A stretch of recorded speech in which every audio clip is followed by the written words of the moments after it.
Here's another pawn endgame. White having the doubled pawn this time. They have to be really careful. The white can win this pawn here. But meanwhile, black's gonna snipe those pawns off and often wins. So still, white has to go for the c pawn first. And here black could play, for instance, f6. And after king c4. And now if white would take the pawn, then they are gonna lose. Because first of all, this is a known position where these squares are mined. Whoever steps into this first loses. For instance, king goes here, king goes here, and now white can't keep the pawn protected. And black's just gonna snipe it off and win easily. And unfortunately for white, he's a little too far away from reaching this square here, where he would also get opposition and hold the draw here. But unfortunately, he's too late, and black breaks in and gets his pawn through eventually. So after king d3, f6, king c4, king e2, white has to be sneaky here and just let the c pawn go. And this looks insane, because it seems white is not even close. The pawn is here.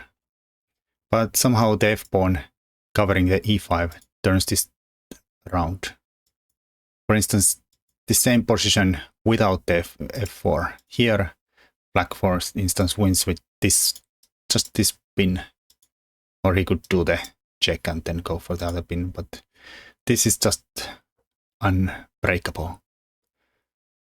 Can't push the pawn. If you go under it, of course you can't push the pawn. And if you go here, this is not a threat. Black can just bring the king closer. And if you push the pawn now, there is always this, and the black queen snipes under the pawn here.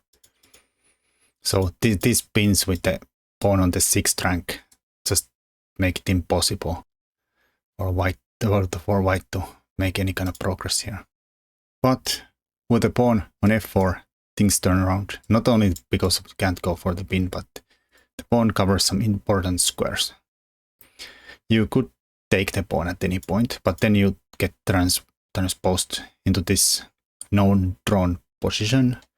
Bishop's pawn with a black king so far away cannot be won even with the queen. There's always this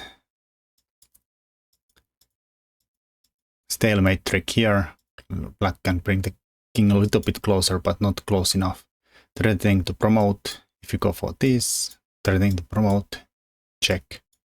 Threatening to promote, stop. Threatening to promote. And the corner trick is this. And now white wants to promote, and if you capture the pawn, it's a stalemate. And yeah, sadly here, black can throw a lot of checks, but he cannot come ever checking here. The pawn is on the way.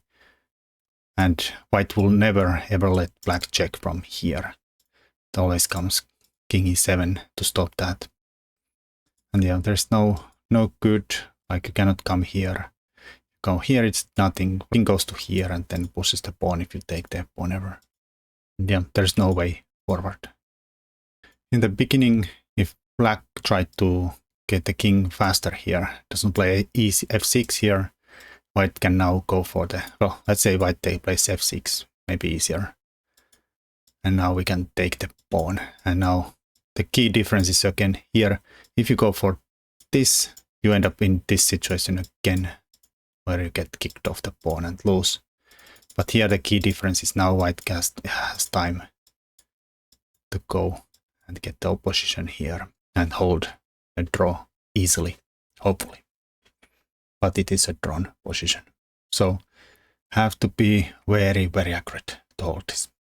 Alright, until next time.